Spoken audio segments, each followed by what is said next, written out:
WWE February 21, 2026, Masked Man brutal attack on Jacob Fatu. WWE SmackDown 2026 highlights. Nobody touches Jacob Fatu. That has been the unwritten law of WWE SmackDown since the moment this man arrived and started dismantling everything and everyone placed in front of him. Superstars twice his experience avoid eye contact with Jacob Fatu in hallways. Entire locker rooms have quietly rearranged their ambitions around the fact that this man exists and operates at a level of physical violence that has no reasonable counter. Roman Reigns chose Jacob Fatu to stand beside him not because of politics, not because of family obligation alone, but because Jacob Fatu is the single most terrifying individual on the SmackDown roster and everyone backstage knows it. So explain to me how on February 21, 2026, Jacob Fatu ended up on the floor of a SmackDown corridor, unable to get up, while a masked individual disappeared into the shadows of that arena like they had never existed at all. I will tell you exactly how. And the answer is going to make you furious. Because whoever is under that mask did not beat Jacob Fatu with strength. They did not beat him with athleticism. They beat him with information. They beat him with knowledge so specific, so intimate, so disturbingly precise about Jacob Fatu's patterns, his blind spots, the exact moment and the exact location where he would be most vulnerable that the only way to explain it is that this masked individual has been inside this world long enough to study Fatu at a level that takes months, possibly years. This was not a random attack. This was not an opportunistic ambush by someone lucky enough to catch the most dangerous man on SmackDown off guard. This was a calculated, premeditated, perfectly executed operation. And the fact that WWE's official response to what happened on February 21 has been carefully managed, selectively vague, and conspicuously short on actual answers tells you everything you need to know about how deep this rabbit hole actually goes. Stay locked in. By the end of this video everything changes. Before we get into the specifics of what happened on February 21, we need to establish something clearly because casual fans and even some hardcore viewers are underestimating the magnitude of this moment. Jacob Fatu being attacked on SmackDown is not just a storyline development.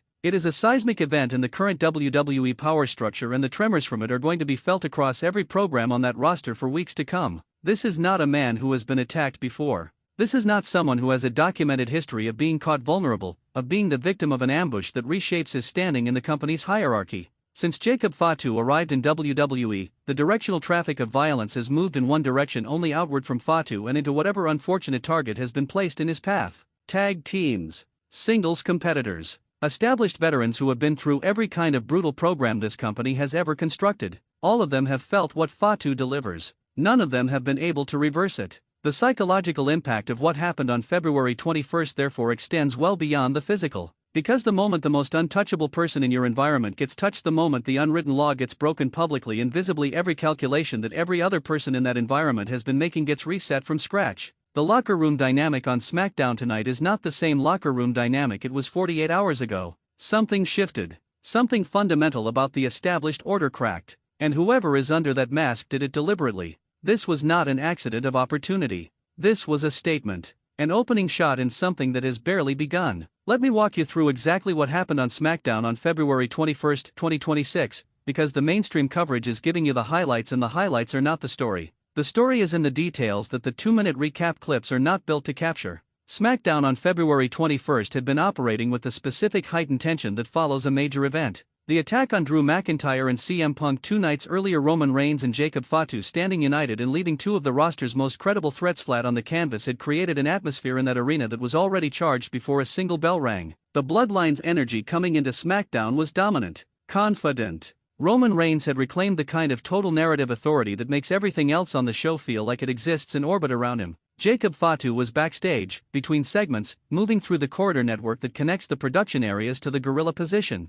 This is routine. This is unremarkable. Talent moves through those corridors dozens of times during a live event, and the movement is so commonplace that it barely registers to the production staff and crew members stationed in those areas. It is background noise in the operating environment of a live WWE show. The masked individual knew this. They knew exactly which corridor Fatu would use. They knew the timing. They knew the window. And they were already in position before Fatu turned the corner. The attack was immediate. No confrontation, no verbal exchange, no moment where Fatu had the opportunity to see what was coming and respond with the physical gifts that make him so devastating in every situation where he can see the threat. This was from behind, from an angle, with a force and a focus that overwhelmed even Jacob Fatu's extraordinary physical resilience before he could activate it. The first impact was the decisive one. Everything that followed was the masked attacker ensuring that Fatu stayed down long enough to make the message undeniable. Production staff who were in adjacent areas described the sounds before they saw what was happening. The specific sound of impact. Then silence. Then the sound of movement that was controlled and purposeful rather than panic. The masked figure moving away from the scene with the calm deliberateness of someone who had rehearsed this exact scenario and was executing it exactly as planned. By the time anyone reached Jacob Fatu, the masked attacker was gone. No direction established. No footage that conclusively identifies them. Just Jacob Fatu on the floor of that corridor and the suffocating absence of answers. Here is the conversation that needs to be happening louder than it currently is. The mask is not just a disguise. The mask is a strategy. And the strategy behind wearing it reveals something critically important about who this person is and what they understand about professional wrestling as a platform. A masked attacker cannot be retaliated against directly. Roman Reigns, who will respond to this attack on his closest ally with everything he has, cannot point his fury in a specific direction if the direction has no confirmed name attached to it. Jacob Fatu, who when fully recovered will be hunting with a focus and a rage that should terrify every person in WWE, cannot begin his hunt if the target has no face. The Bloodline's power is enormous, but it is also structured. It moves along specific lines toward specific objectives. An anonymous threat breaks that structure entirely because you cannot deploy a targeted response against an unknown. The masked individual understands this. They understand it at a level that suggests they have studied how the Bloodline operates, its strengths, its attack patterns, its chain of command, and engineered their approach specifically to neutralize those strengths. You do not attack Jacob Fatu in a backstage corridor while wearing a mask if you are acting on impulse. You do it because you have thought through every consequence and determined that anonymity is your greatest tactical weapon against the most formidable faction in WWE. That level of strategic thinking combined with the physical capability to execute the attack narrows the suspect pool dramatically. You are looking for someone who is intelligent enough to plan at this level, physically capable enough to overcome Jacob Fatu even with the advantage of surprise, and connected enough to this environment to possess the specific insider knowledge that made the attack possible. Those three requirements together eliminate the vast majority of names that fan speculation is currently throwing around. The real answer, the name that satisfies all three requirements simultaneously, is someone that a significant portion of this WWE universe is not currently considering. And when that name is confirmed, the reaction is going to be volcanic. Let's talk about what this means for Roman Reigns, because that conversation is urgent and it is not getting the serious treatment it deserves. Roman Reigns rebuilt the bloodline around Jacob Fatu. After everything the faction went through, the internal fractures, the solo sicko power struggle, the period of uncertainty that threatened to dismantle everything Roman had constructed, Fatu was the cornerstone of the rebuild.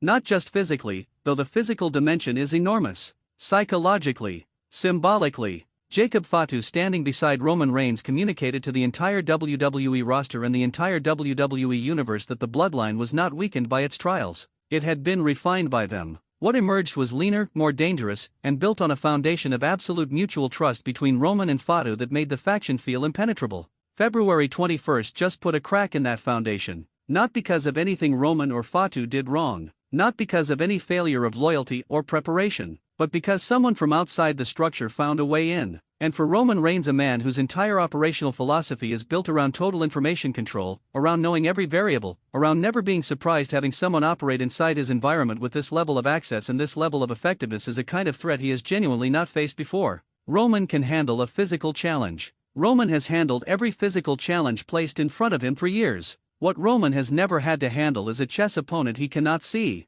a threat that exists without a confirmed identity. A danger that does not show its face and therefore cannot be engaged with through Roman's usual channels of power, leverage, and calculated intimidation. The tribal chief is in uncomfortable territory. An uncomfortable Roman Reigns is a different creature entirely from the composed, authoritative Roman who controlled every room he entered for the last several years. The frustration of not knowing, of having his closest ally taken down by an invisible enemy, is going to push Roman toward decisions that are less patient, less calculated, and more reactive than his established mode of operation. And reactive Roman is vulnerable Roman in a way that the WWE universe has almost never seen. That vulnerability is exactly what the masked attacker is engineering. The attack on Jacob Fatu was never only about Jacob Fatu. It was about Roman. The internet is currently a war zone of speculation, and most of the theories circulating right now fail the basic tests that any credible suspect needs to pass. Let me cut through the noise and give you the framework for thinking about this correctly. Physical capability to overcome Jacob Fatu even with a surprise advantage. This requirement alone eliminates a substantial portion of the roster and an even larger portion of the names that fan accounts are currently promoting as their primary theories.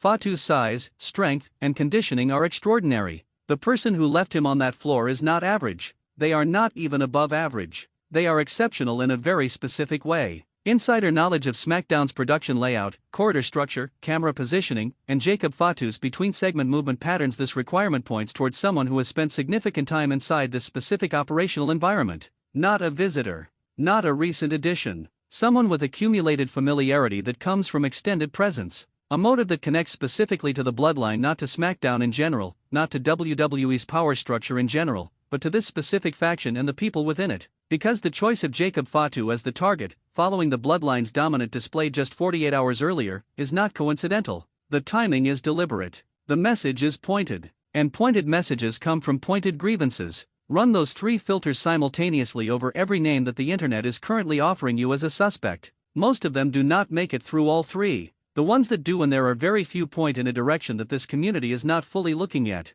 I am watching this situation develop in real time, and when the confirmation comes, I need Wrestling News CC's community to be the first to have the full breakdown. The attack on Jacob Fatu on February 21, 2026, is not a contained incident. It is the opening of a new front in a war that now threatens to consume everything on SmackDown heading into Wrestlemania season, and the strategic implications of that timing cannot be overstated. Wrestlemania is the destination that every story on WWE programming is currently navigating toward. Every attack, every promo, every alliance, and every betrayal is either building toward that event or being built around it. And the masked attacker striking Jacob Fatu, striking the physical pillar of the bloodline at this precise moment in the calendar, is a declaration that they intend to be part of the WrestleMania conversation, whether WWE's creative structure planned for them or not. That kind of self-insertion into the marquee narrative is either the most arrogant move possible or the most confident one. Given how flawlessly the February 21st attack was executed, given how thoroughly this person appears to have planned every element of their campaign, I am not prepared to call it arrogance. This looks like confidence backed by a plan that extends well beyond a single backstage attack.